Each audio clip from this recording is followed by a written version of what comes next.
C D E F G H I J K L M N O Yeah, P. do it intentionally louder though.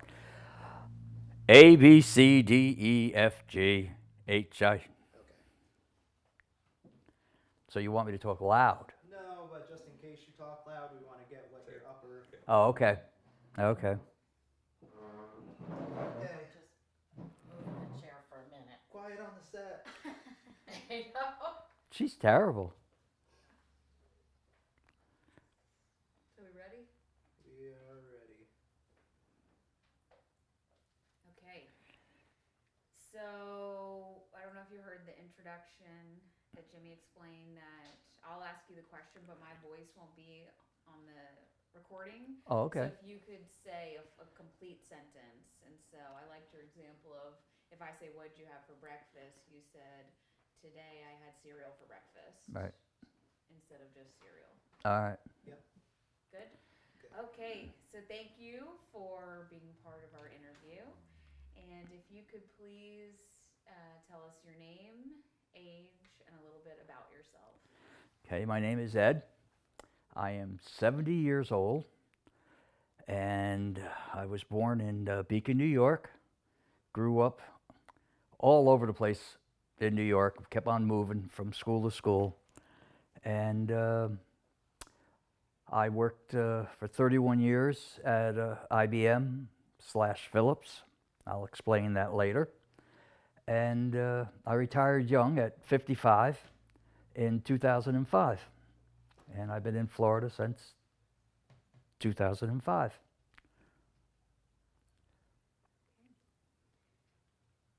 Good. Yep. Please tell me what you do during a typical day. I don't have a typical day. It's all according to how I feel in the morning. Some days I go play golf. Some days maybe I'll go to the range. I like to target practice. Some days I'll wash my car and play with the cars. I'm into sports cars. And then I like to go, Patty and I, my wife and I, will go out to lunch. It's probably a highlight. We like going out to lunch. And maybe in the afternoon, late in the afternoon, we'll watch some old movies from the 30s and stuff, just for, something different. And you may have already answered this with your with the previous question. What other hobbies or interests do you have? I'm a hobby fool. I've got one of my hobbies was baseball cards, and I'm very proud. I have a complete set of 1956 Topps baseball cards, which to me is the ultimate baseball card. And I'm two cards short of completing a 1960 set, and they're getting harder and harder to find. But that's a big hobby. I like doing that, and I also I like collecting working boats, the model of working boats, not sailboats, but the actual working type boats. But I run into a problem because I'm running out of places to put them. So that's a little problem, but that's one of my hobbies. That's something that I enjoy doing, looking for them anyway. And I golf, I shoot, I go to car shows. That's about enough. So I'm going to pause you for a second. The next question I'd like to ask you while we're talking about hobbies is why is it important to have a lot of hobbies at this point in life? Okay, okay. Go ahead and just ask them. Okay. Why is it important to have hobbies at this stage in life? Well, I think, well, my opinion is that when you're younger and you're raising your family, you don't really have a lot of time for hobbies, unless you're a real wealthy person. But if you're a working guy, you don't really have the time for hobbies. And as you get older, things just seem like I go back to my baseball cards. It's almost like bringing back part of my youth. I remember opening the wax packs and getting so excited finding, a Mickey Mantle, finding a Yogi Berra card. It was real exciting, and it kind of brings some of that youthfulness back, and it makes you feel a little more like a kid. Oh yeah, I love doing that. So that's what's important about the hobbies.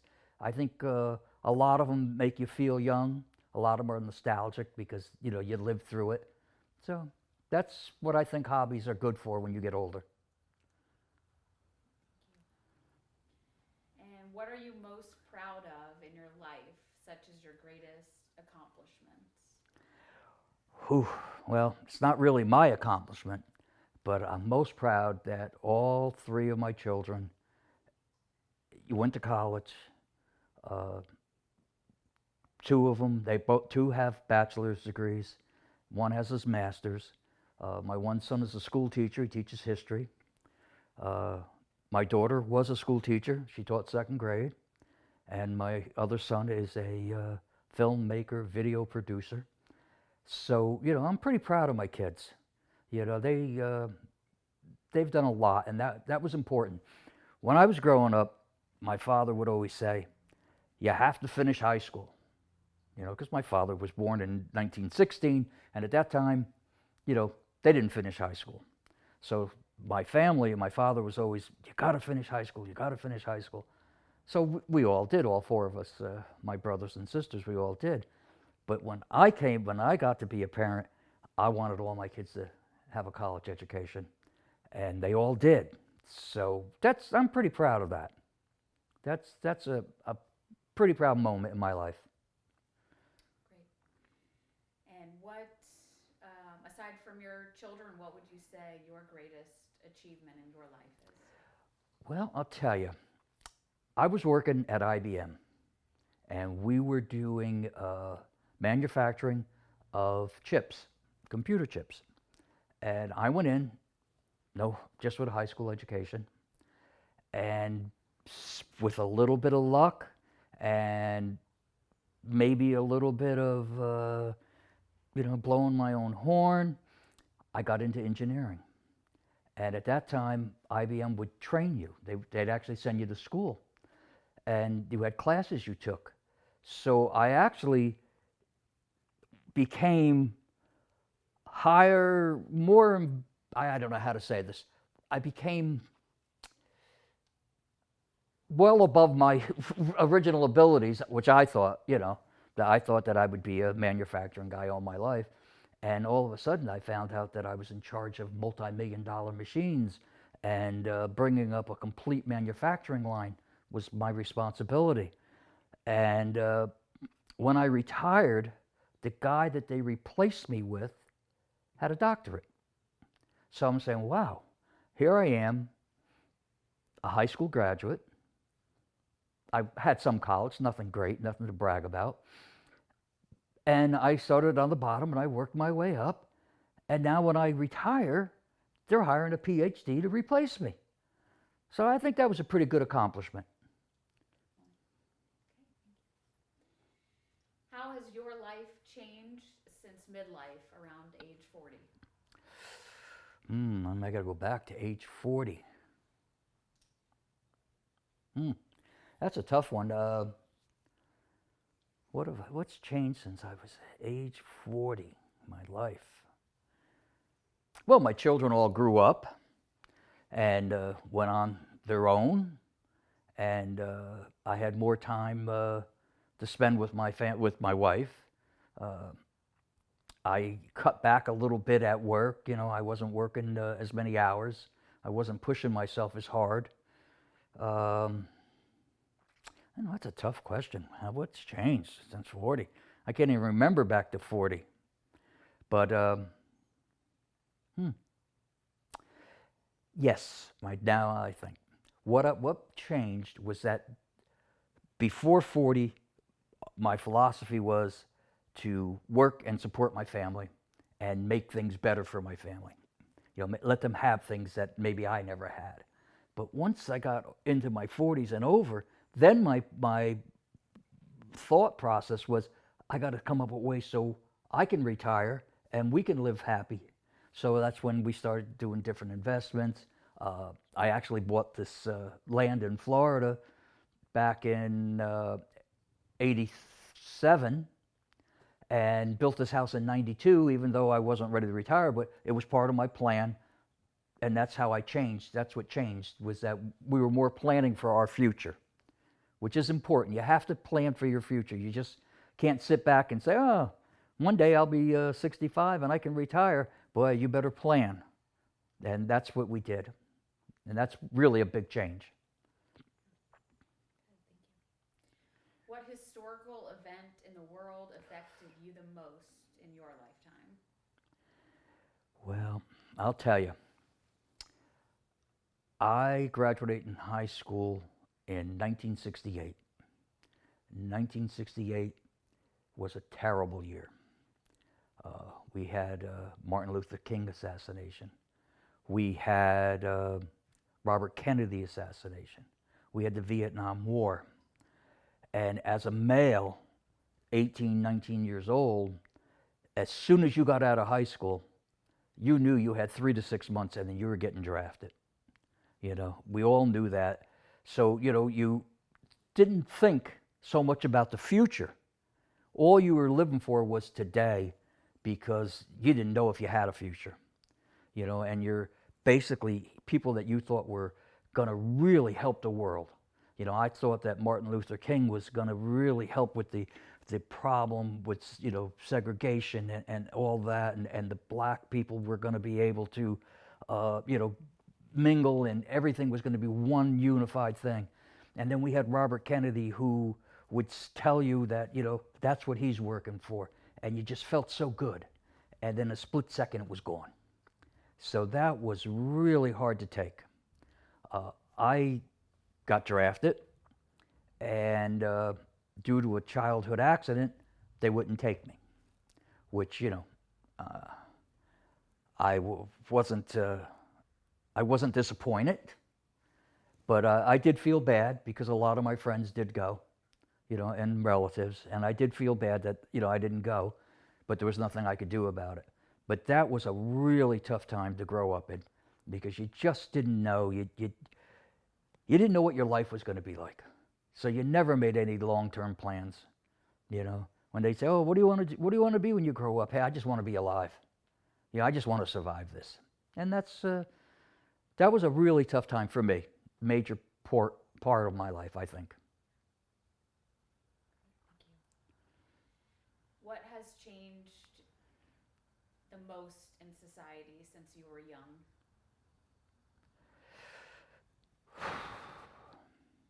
Geez, I think when I was young, we were really naive. And we believed everything that we heard. We believed everything that we read. And now, and I think it's good, we're questioning everything. And that's a real important thing to do. Back in the 50s and 60s, you know, you never heard of anything. It wasn't even in the newspapers what was going on. But now, you know, you got these journalists who go out and they dig and they find out what's happening. And I think that's a real important thing. What have you learned from aging? That I can't do what I used to do. You know, I think what you learn is that you're a lot smarter than you thought you were. Or maybe not that you're a lot smarter than you thought you were. You're a lot smarter now than when you were 30 and when you were 20 and when you were 40, because you've lived through things. And, you know, that's the thing I try to always pass along to all my kids. You know, they'll say, what do you think about this? Well, let me tell you what I know. You know, and sometimes they get, you know, okay, that's enough. I don't want to hear it from you. But I think that's important. You know, that's something that you learn from experience, from life. And I like to pass those things on, so mistakes that I made, they don't.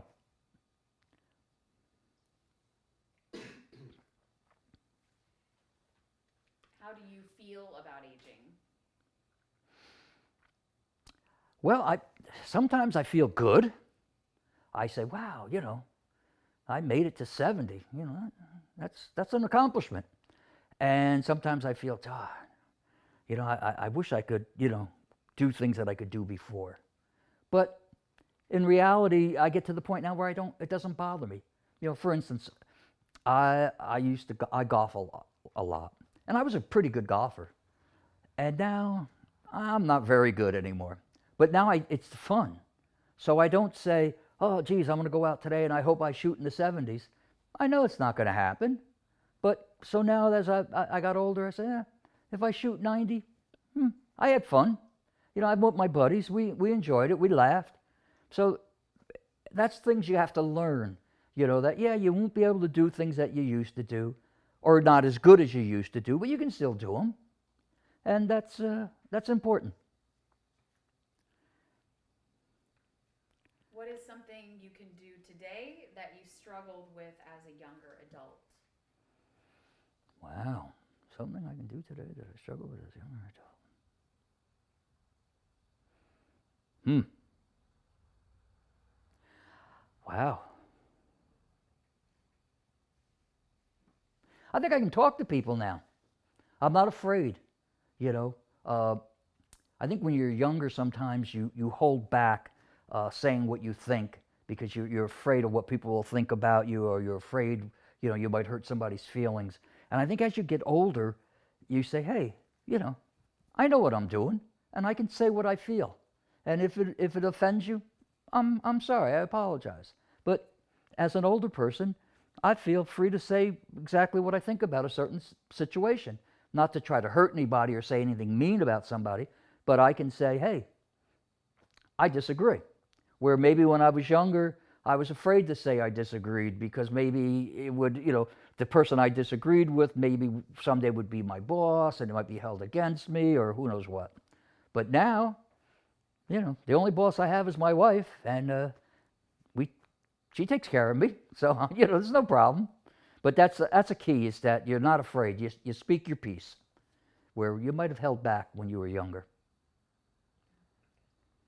What advice would you give your younger self in your 20s or 30s? The big thing I would say, and this is only because I'm in this situation now, is you gotta prepare for when you're no longer working. You know, that's an important thing. You have to put money aside. And I know when you're 20 and 30, you know, the last thing you want to do is put part of your salary aside for when you get older. But believe me, you have to, because, you know, most places there's no more pensions.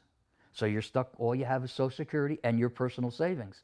The problem with personal savings is every time you spend some of that personal savings, there's no way to make it up when you're retired, you know, when you're older.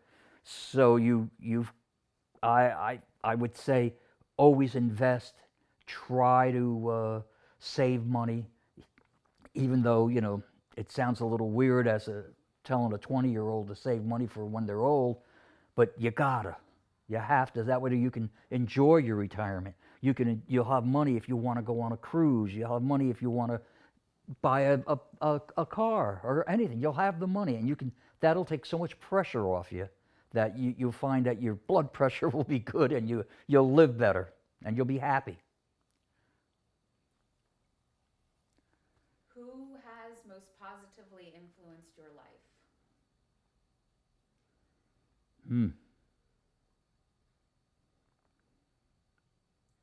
I got to think back. There's so many things.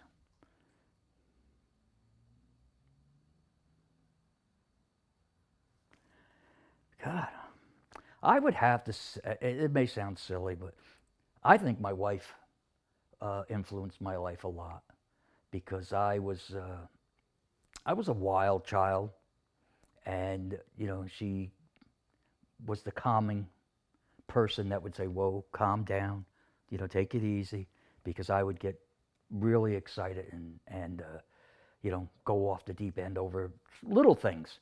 And Patty would say, no, Ed, calm down. You know, let's talk this over. And it really made me a whole totally different person than I used to be as a young man. So I would have to say it's my wife.